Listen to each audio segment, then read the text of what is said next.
Hello, I'm Mark Carell, Deputy Assistant Secretary of the Air Force for Environment, Safety, and Infrastructure. This video is intended to provide an overview of the information needed to comply with Air Force Instruction 90-2002 regarding tribal consultations and land management, and more importantly, help you build a proactive and productive tribal consultation program. A more detailed instruction is available in the Commander's Handbook for Tribal Consultation. Air Force policy reflects an understanding and respect for the significance tribes place on protected tribal resources. It's important to build stable and enduring government-to-government relations with federally recognized tribal governments. These are defined as a federally recognized Indian or Alaskan Native tribe, band, nation, pueblo, village, or community as listed in the Federal Register.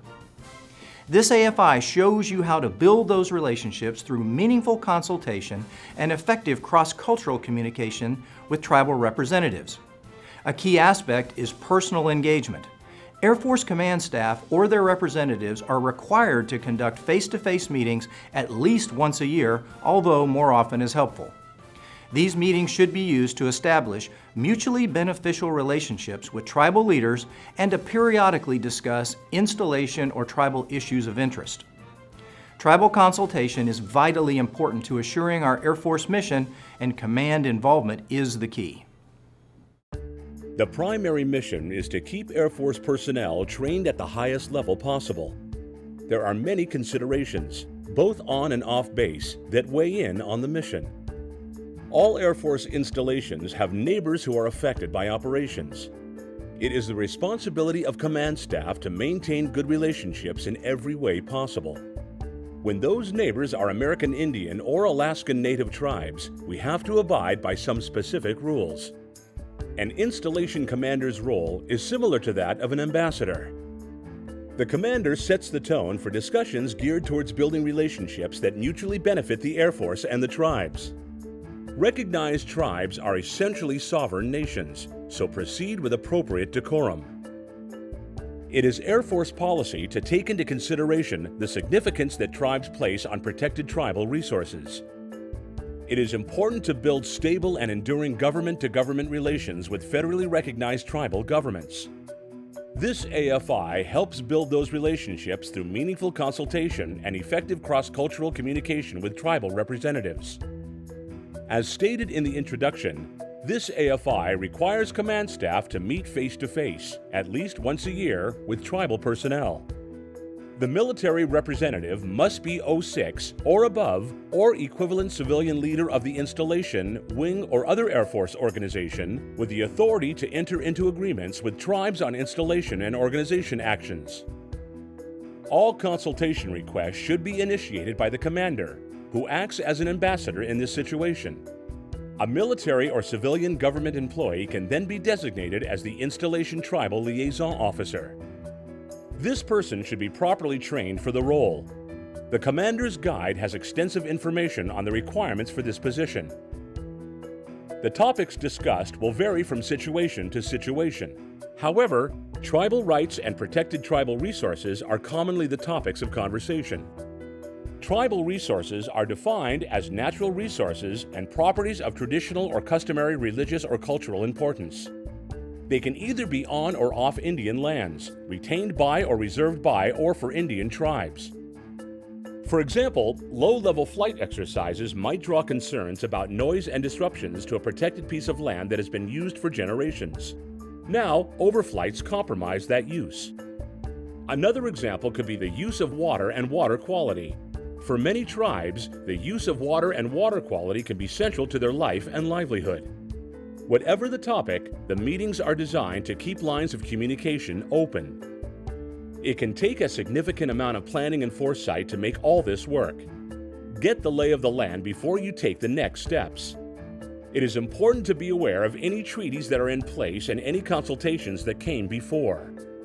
Becoming familiar with the culture is also very helpful. This can be through informal conversations, reading the tribal websites, or by consulting the tribal liaison.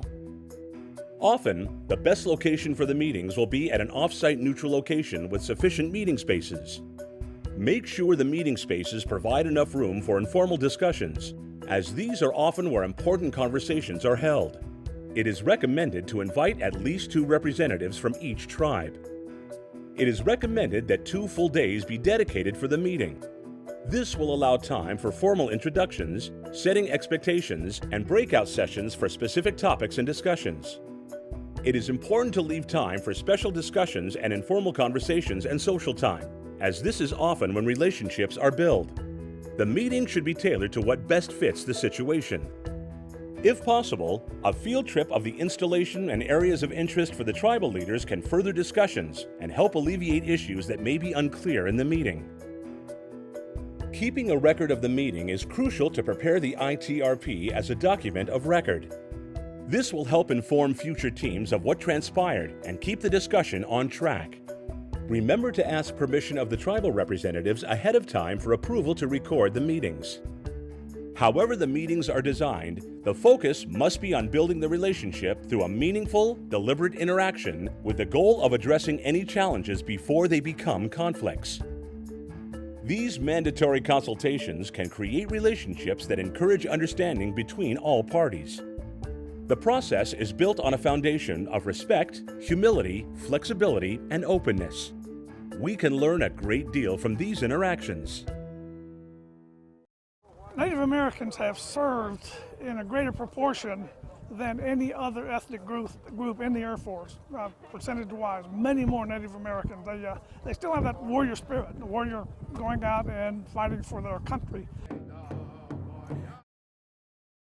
Hello, I'm Dr. James Wild, Deputy Federal Preservation Officer for the Air Force and the Air Force's Cultural Resources subject matter expert. The U.S. government has a unique relationship with tribes. Air Force Instruction 90-2002 helps strengthen those relationships by requiring effective consultation and building personal relationships. A few key points to ensure successful consultation. You need to talk early and often, even between formal meetings. And listen more than you speak. Try to never interrupt. Do not promise things you can't deliver. Be flexible in your interactions, especially in regard to time. Relax as you would talking to a mayor or a state governor. And finally, consider that your conduct at these meetings can very positively affect your relationships with tribal leaders.